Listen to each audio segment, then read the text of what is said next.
Olá, você que está se preparando para a prova da ordem.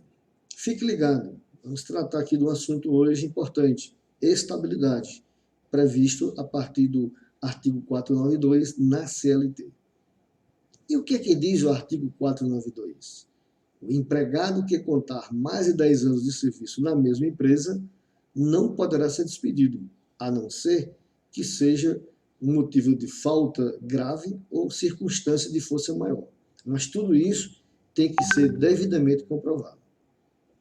Constitui falta grave a prática de qualquer dos fatos que se refere lá do artigo 482 da CLT, quando por sua repetição ou natureza representem séria violação dos deveres e obrigações do empregado.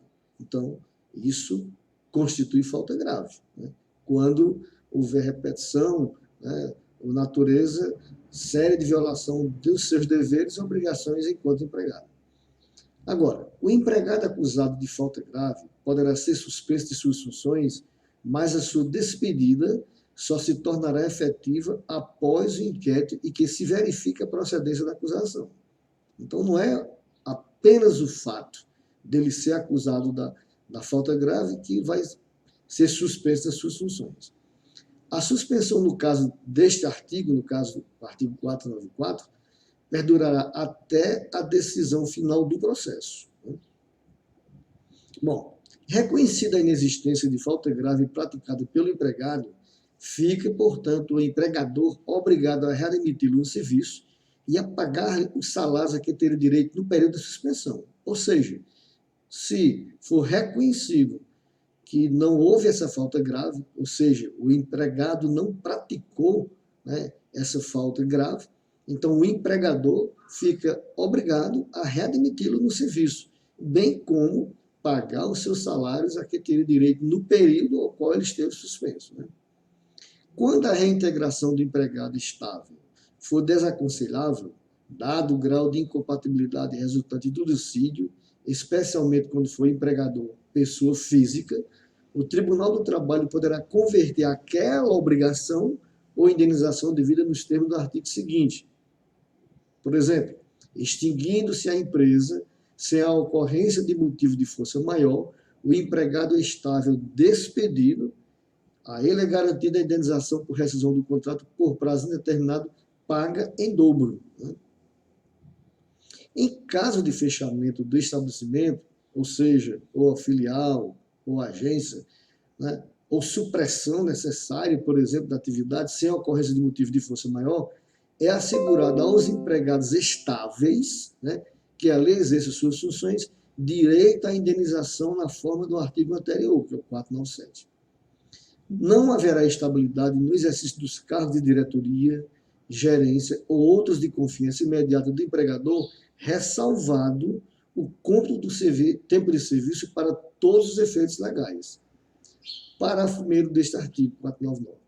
Ao empregado garantido pela estabilidade que deixar de exercer cargo de confiança, é assegurada, salvo no caso de falta grave, observar bem, salvo no caso de falta grave, a reversão ao cargo efetivo que ele tinha anteriormente ocupado, né, que havia anteriormente ocupado.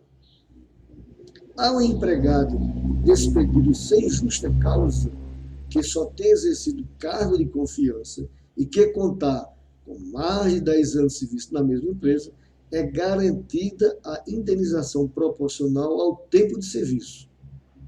A despedida que se verificar com o fim de obstar ao empregado à aquisição de estabilidade, sujeitará o empregador ao pagamento em dobro da indenização.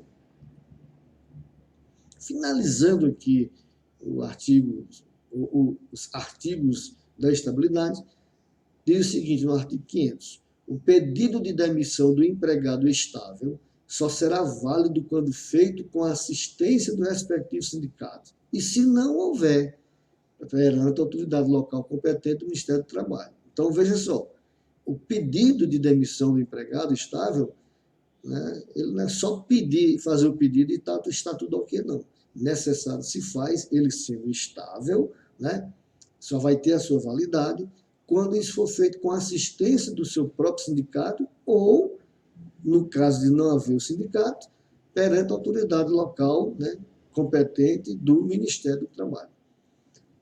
Nesses artigos, há necessidade de você ver também algumas súmulas. Dê uma olhadinha na súmula 396. Né? São essas as nossas informações, as nossas dicas para você que está se preparando para a prova de ordem. Então, fique ligado e consulte o blog Momentos Jurídicos. Forte abraço, muito sucesso para você e que gabarite todas as questões da prova da ordem.